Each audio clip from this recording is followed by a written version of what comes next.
actually, if you could hold that up, Bill. I'd like people to see how powerful a treasurer we actually have. He's going to pull this out.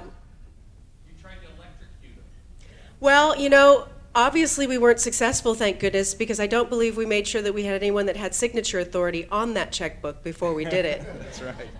So here I am standing up, and I'm actually creating the art that's going back the other way. That's So, how powerful. Bill? So the only thing I have to say today is that we would very much like to see you for lunch, of course, and our general meeting. And so I'm going to hand the microphone over to John, but actually I don't see John. Where is John? I'm here! I'm here! Oh my goodness, John. Come on, good morning. Good morning! Are you okay? Yeah. Really, electricity's in the air, yeah. I can imagine. You look like you had quite an exciting time somehow. Yeah. So, what comes next? Well, next we're going to have some lightning rounds. What? It's okay, not that kind. Although some of the information you might find a little shocking, it certainly shouldn't be hair-raising. Possibly, but not in this way. So if you could, are you all right? You can Sure. take, Just well, tell me I what don't to want to do. shock you to give you the mic. Here, okay, tell- so tell- ground yourself. Okay, just what do I do? Here you go. I'll give you the mic. Okay, Take it away. Just Okay. introduce people. so, hello? No. See?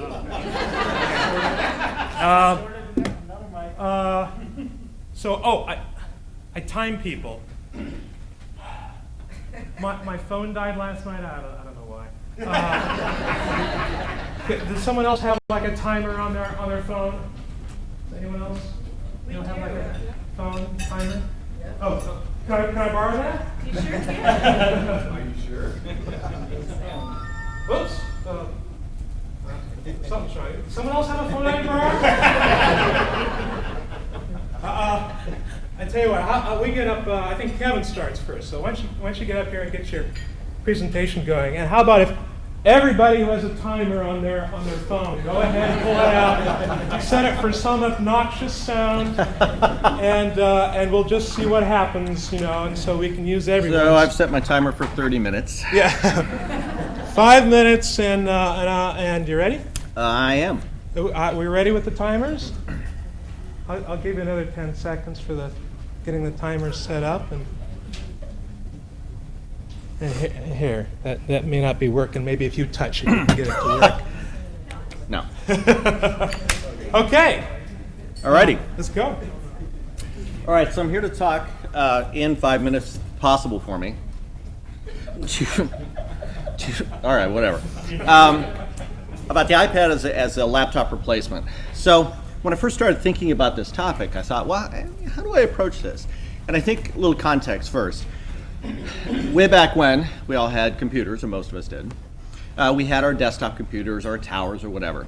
When we migrated over to laptops, one of the things we switched to laptops is we got the laptops, and for a while there we had our computer and our laptop. And our laptop was this little thing we could take with us and do little odd tasks when we were traveling. Great.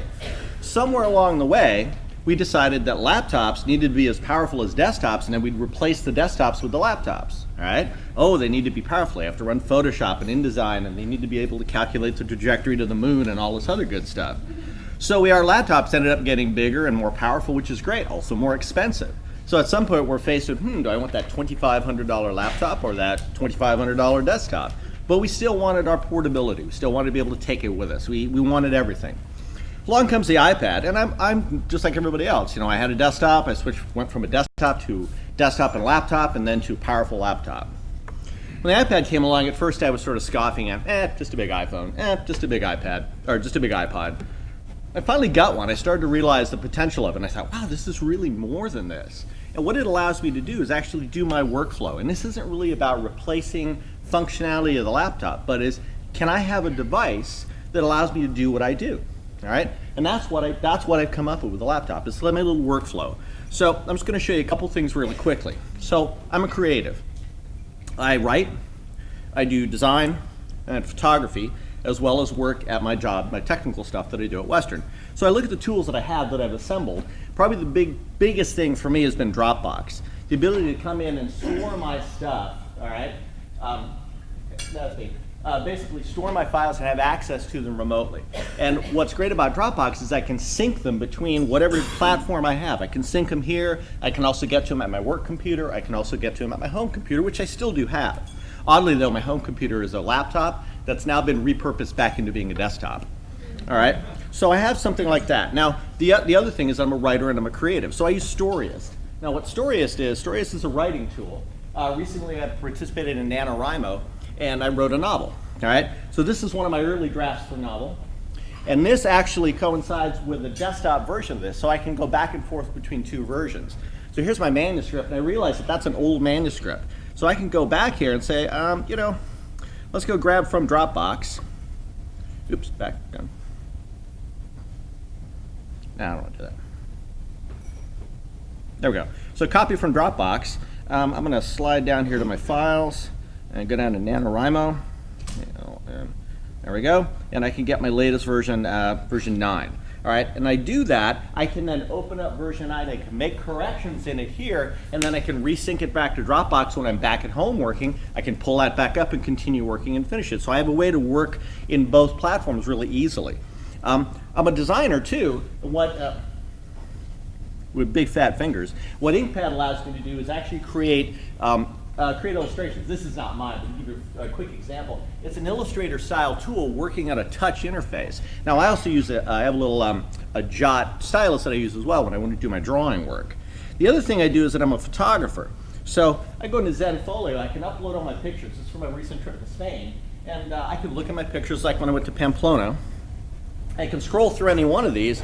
Let's say I want to show, you know, a picture of me and my son running at the final part of the bull run, the little form. I can actually go in here, right? And at the same time, I can control it, I can copy it, I can do all the stuff on my online, but I can also save it to my iPad. So then I can come back later and work on it, upload it, and show it to someone else. So what I did, all right, I'm gonna move it to Snapseed. It allows me to open these images. So let me go to my images, open an image, go to my photo library, camera roll, and this is one that I brought down earlier today. And then I can click on it, and you're going to have a set of tools that allow me to adjust my images. Really, really powerful sets of tools. Very much like a mini Photoshop, all built in. Now, this is still all on my iPad, and then I can also share it with the desktop version of this as well. So then finally, people say, well, it's great, you're a creative, but what about, you know, actually making money? Well, I also do things like Acrobat Reader. So I can go in, for instance, I can open up a PDF that I've brought down from Dropbox. Right? And I can make changes to it. I can annotate it. I can go in and select stuff. Or my favorite is sometimes I need to do like a screen capture. I can come in here and capture stuff. I can go say to the Western site. Let's go to the web. And let's go to the Tech Center site in particular. People are always asking, where are those things that you always do? Where are those, crap. Well, I'm almost done. So, and I can not only capture it, but I can go here and annotate it. And here it is. My favorite, say, oh yeah, the big red arrow. And then I can then share this, either email it or post it. So what this does, in, you know, sort of putting it all together, it gives me a solid platform to work in a mobile fashion. I don't need the power of my desktop anymore. Yeah, I heard you. Now I'm done.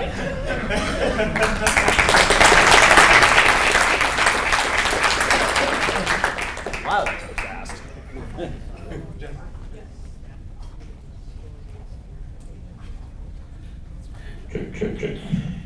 Oh, I get a mic. Awesome. You get a mic, yeah. Testing, testing, testing. You hear me?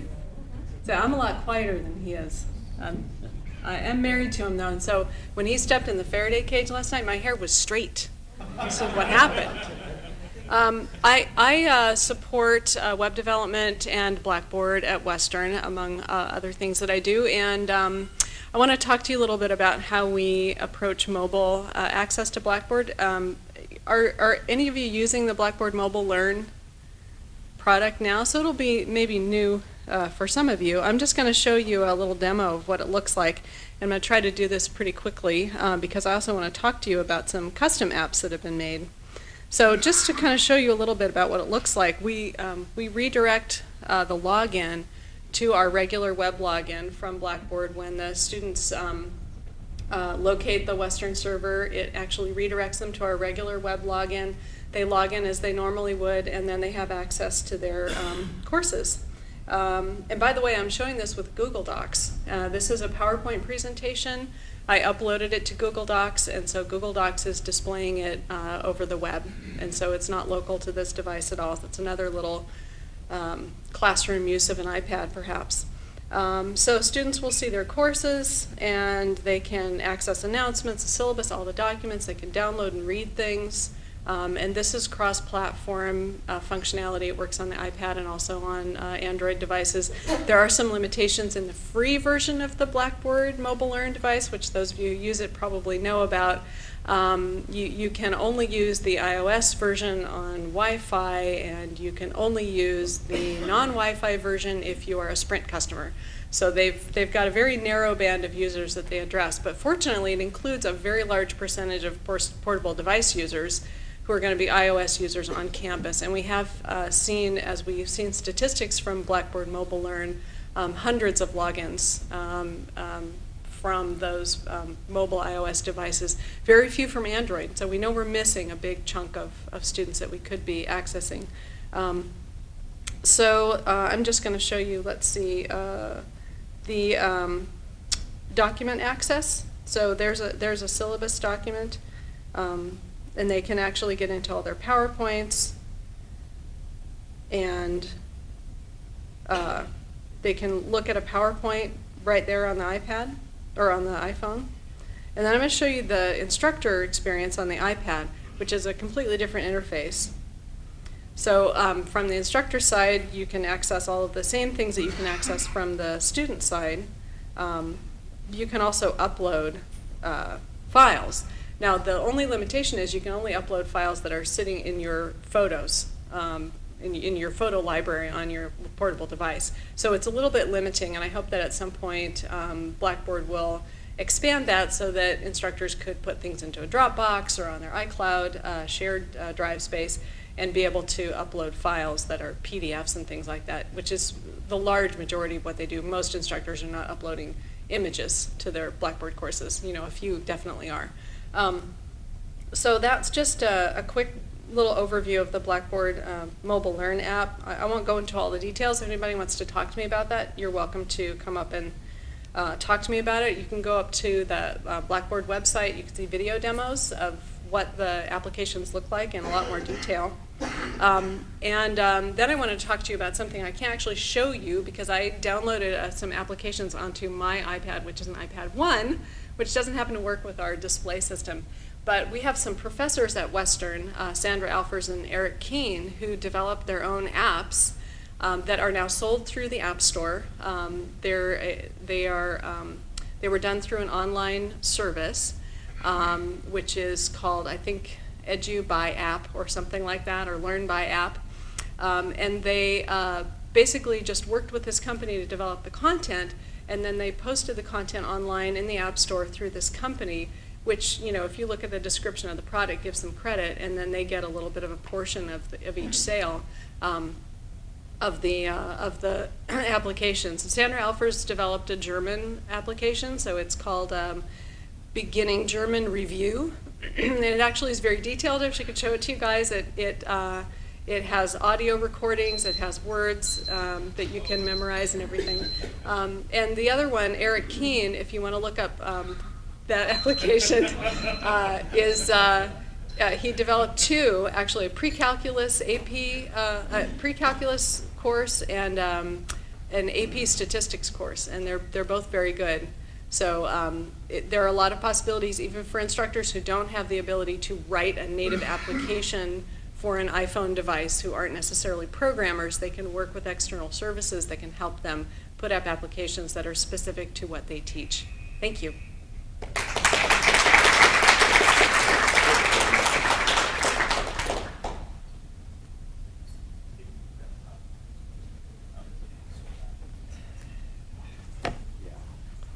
All right, let's see if this is going to work. Can I have 2 of your minutes? Yeah, sure.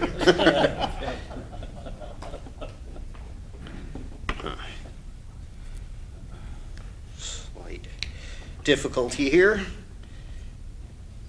Right. Wait, that's new. Okay. Okay, I'm Peter Agras. I'm the instructional designer at ATUS at Western, and today, I'm going to be talking to you about Camtasia Fuse. That's it. Actually, we're going to demo how to hook an iPad up to a projector. You're not putting anything out. Okay, great. Unplug it and plug it back in. Okay. Reboot. I don't think you have to reboot. Kidding.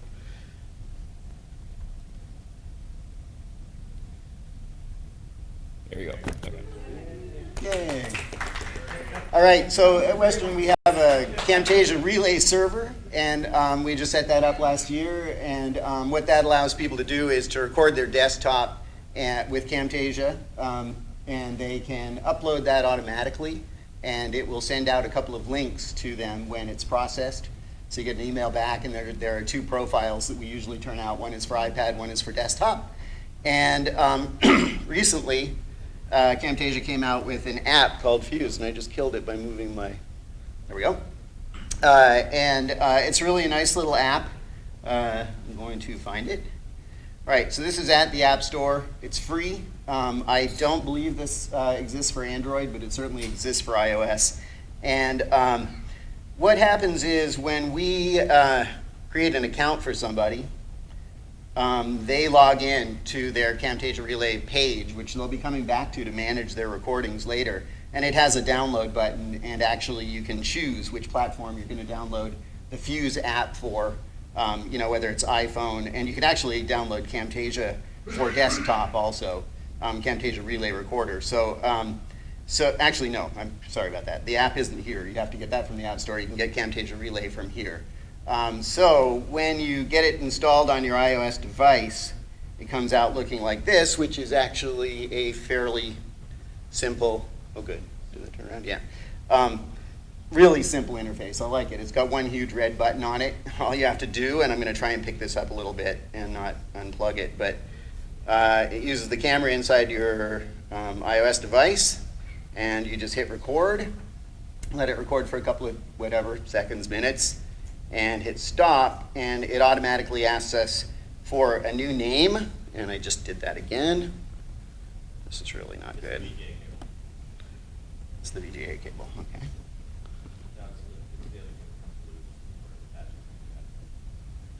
We'll unplug it and plug it back in. Well, this is good. It's really fun.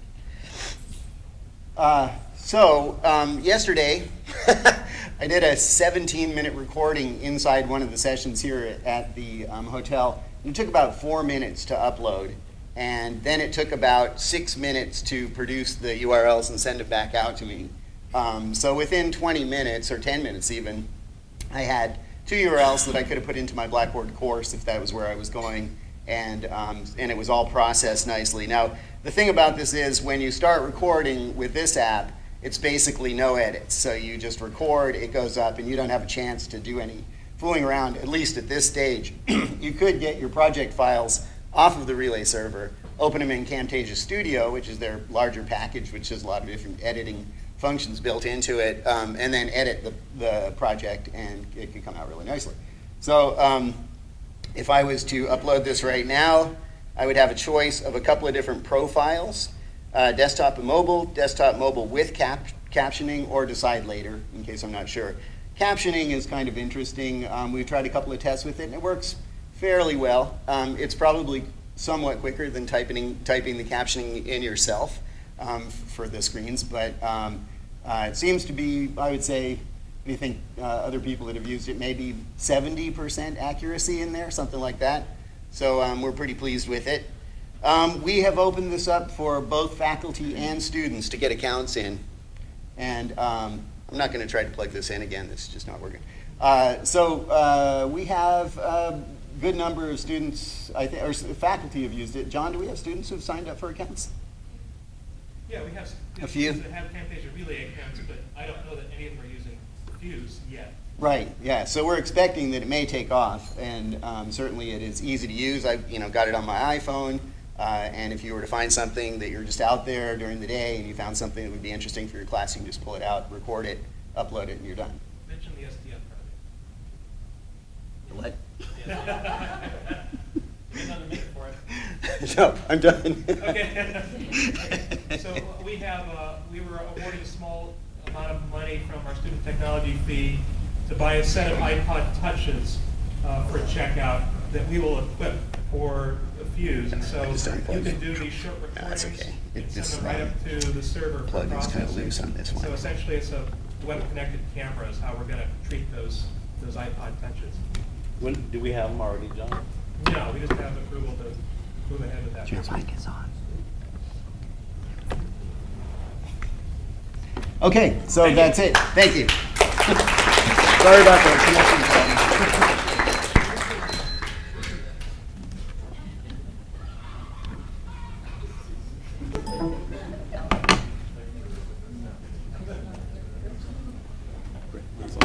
Okay, we're ready to go.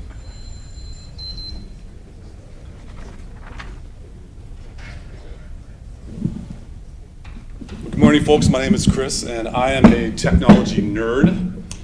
As you can tell by the title of my presentation, I'm a big fan of coffee shops. It's one of the few places around that I'm actually able to be creative, to get away from it at all, the distractions and some of the interruptions that life gives us. And I'm actually, I enjoy the solace and being able to plug in some headphones and just get away from it all and maybe focus on my work or my creativity. For the longest time, I've lugged a laptop and an AC adapter cable with me to a coffee shop to do my work. And the thought occurred to me last year sometime that I'm a bit of a technology experimenter. The question I had was, how can I get my work done with a smaller footprint than a laptop? What technology devices can I employ and still have my cup of coffee on the 18-inch circular table in a coffee shop without knocking it over with all my technology? Keeping in mind that I'm a minimalist and I like a very simplistic approach to what I own and use on a regular basis with technology, I came up with this setup. Check this out. So pretty much the foundation of my technology setup is a smartphone. I have a 2010 Motorola Atrix running Android 2.3 gingerbread, yeah. And I found that to have a lot of horsepower, enough to be able to do almost all of the computing tasks I need to that is on my desktop, whether it be at home or at work. I use a Belkin flip blade because I like the fact that I can mount it on the table and have it either landscape or portrait, depending on if I want to read a web browser vertically or type or watch Netflix streaming app horizontally widescreen. It gives me that ease of opportunity as opposed to the standard dock for what I have for this Atrix. I also use a Motorola wireless keyboard. You can also use an Apple wireless keyboard. Any Bluetooth keyboard that you like gives you that option. However, the Motorola, since I have a Motorola smartphone, the keyboard is geared with that, where it gives me back buttons, home buttons, email buttons at the push of a button instead of having to use it as a touchscreen on a rather small surface.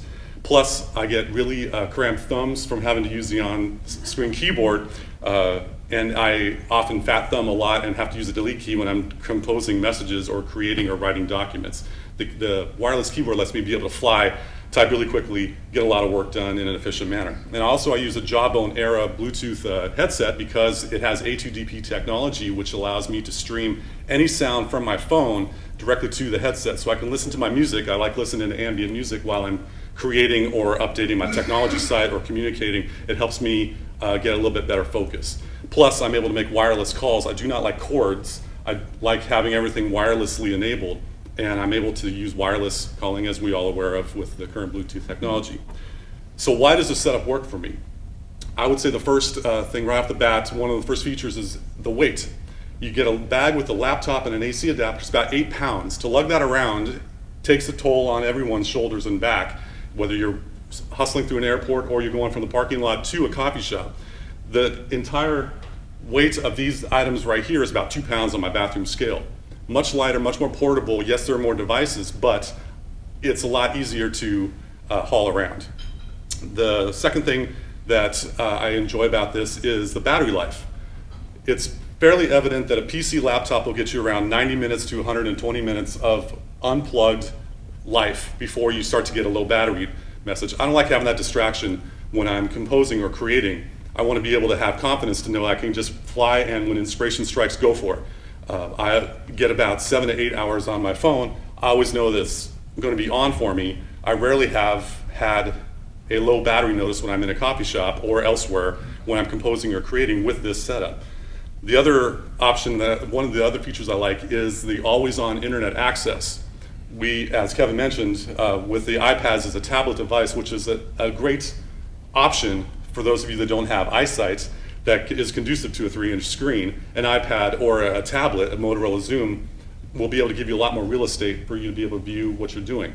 I got laser eyes, so I don't mind being able to peer into a small screen like that. But the fact that I'm on a cell phone signal and I have an unlimited data plan with AT&T, thank you very much, I don't have to worry about data uploads or other, I don't need to worry about using, I don't need to worry about relying on a coffee shop's Wi-Fi network. Also along the lines with unlimited data, I'm able to use a lot of cloud-based apps. I made the decision a long time ago to upload all of my documents up to Dropbox. I bought a 50 gigabytes setup, which gets me a ton of space to load everything up there. I'm able to download specific files, edit them on my phone, and upload them on the fly where I don't need to be reliant on coffee shop free Wi-Fi, which is kind of nice. I'm able to email on the fly wherever I want to. I'm able to pretty much accomplish what I need to anywhere I want to and not be reliant on anyone else's free Wi-Fi or provide my own. One of the other lesser known features that was made apparent to me, which was kind of cool, involves when inspiration hits you. Now, let me give you an example. I'm driving on the interstate going about 70 miles an hour and a bolt of lightning hits me. Get it? Lightning round? Yeah. In which I need to write something down to remember it later. And I choose not to fiddle with my phone while driving on cruise control on the highway, which presents an imminent present danger for me and the other cars around me. So I'm able to take the next exit off ramp on the highway, pull into a parking lot, power on my keyboard, flip open the Belkin flip blade, power on my phone, get to my app, type my thoughts or the website or whatever idea I need to have, save it to Evernote, which is my catch-all for all these kind of ideas to remember later, or websites to remember later. I I put the keyboard away, power it off, fold up the flip blade stand, power off the phone, put them in my bag. I'm on the highway in the same time it takes to power up and boot up a PC laptop.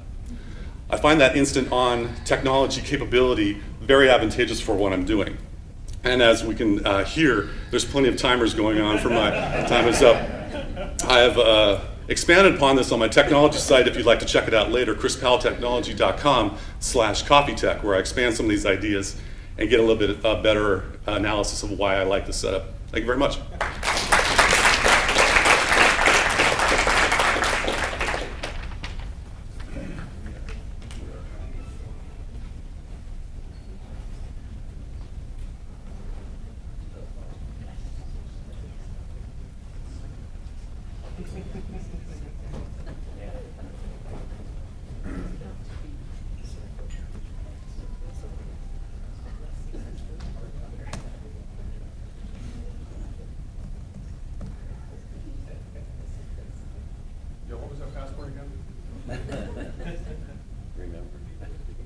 Lovely lady. What was that, 9 bits of entropy?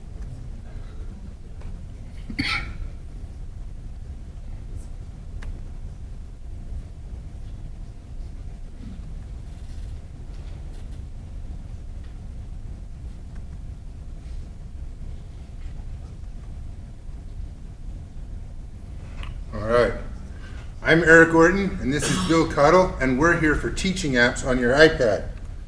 Some instructors spend their whole class period tethered to the console. You don't need to do that with an iPad. You should be free to roam the room, to interact with students, and to teach from wherever in the room you are. 2 Screens Presentation Expert, low price of $4.99, is a whiteboard, it's a web browser, it's a file viewer for PowerPoint, for PDF, for images, for Word docs. And you can draw and annotate on top of those Word docs. You can save screenshots of what you do. And you can roam the room wirelessly and project up to 6 connected devices. That's 6. Computers, 6 devices. The console computer in the classroom. The iPads of low vision students who have a hard time seeing the front of the room. You can project to those devices from anywhere. Just pay a separate in-app purchase of $3.99. You get Explain Everything for $2.99. You can build screencasts, multiple pages, put slides on each page, put images, put just a blank background to draw on the whiteboard, whatever you want. Then talk, draw, record. It's all synced up automatically. You can export that out as a video. You can put it in Dropbox. You can put it on your computer and upload it to iTunes U. You can put it in your camera roll. You can upload to YouTube.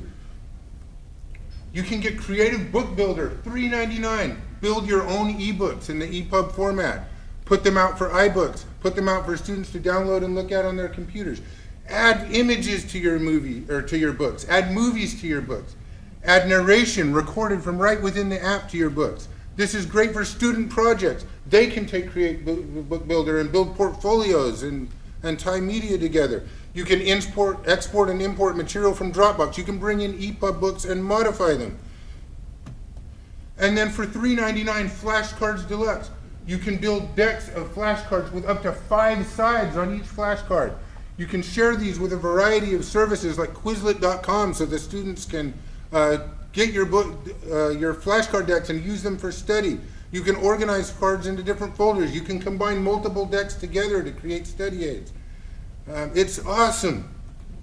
But wait, Wait, that's not all. That's just $19.95. If you buy now, before the little critters go off, and make all that noise, we'll throw in not 1, not 2, but 3 free apps. Socrative, for example. Your students have the ability to be able to take their own multiple choice or true false or short question quizzes, and you can let them time them for their, say you want to give them a 3-hour window that they can take that quiz in asynchronously because you got an online class. You can do it with Socrative. In addition to the free app for Socrative, we've got Pocket WavePad. Pocket WavePad. Now this is really exciting because if you're like I am and you're at your granddaughter's soccer game and it's a little bit slow, and I remember that hassle I'm getting from the instructors about not understanding that particular request that we gave to them for their M-Learning assignment, I can go out there in the field and I can just record a message to them, upload it, and send it to them electronically, and I haven't wasted any time, I haven't missed a single score. Okay, and besides that, we have one more. We'll give you Splice. This is a video editor. It's like iMovie. iMovie is $4.99. Splice is free. You can trim clips. You can change clip speed. You can add transitions, zoom and pan, titles. It does everything. You can upload to YouTube from your device or export to your camera roll. There's iAnnotate PDF. This allows you to take a PDF and draw on top of it. Type text in it. Export it out as a separate, as an annotated file for the students to look at. Give feedback on PDF versions of student work. iAnnotate.pdf, $9.99. New.annotate, free. And if you order in the next 30 seconds before the Angry Birds go off, we're going to throw in Dragon Dictation, which of course is absolutely fantastic for any of us that are looking for a quick and easy way to not have to. Was that the sound? There's not enough of them going off yet. Keep going. Okay. Tell these people what they're going to get. Go ahead and email it to the rest of you in the room. Dropbox, we mentioned. Total Recall, mind mapping software for free. Draw mind maps. Export them out as PDFs or HTML or images. Skype, Bill. I gotta keep looking up there. Now, this is a really great one. I can sit there with my iPad and I can be in my pajamas at home and I can give a lecture to my students and they don't even have to, I don't even have to get in the car and use the campus. That's the great one. All right, and Twitter for monitoring back channels or taking questions from students without disrupting the lecture. TED, iTunes U, and Khan Academy for finding free content to use in your classes. Khan Academy videos are captioned, so you don't have to worry about accessibility. All right, so you get all this. 2 Screens Presentation Expert, Explain Everything, Creative Book Builder, Flashcards Deluxe, Socrative, Pocket WavePad, Splice, New.annotate, Dragon Dictation, Dropbox, Total Recall, Skype, Twitter, TED, iTunes U, and the Khan Academy for $19.95. Call now.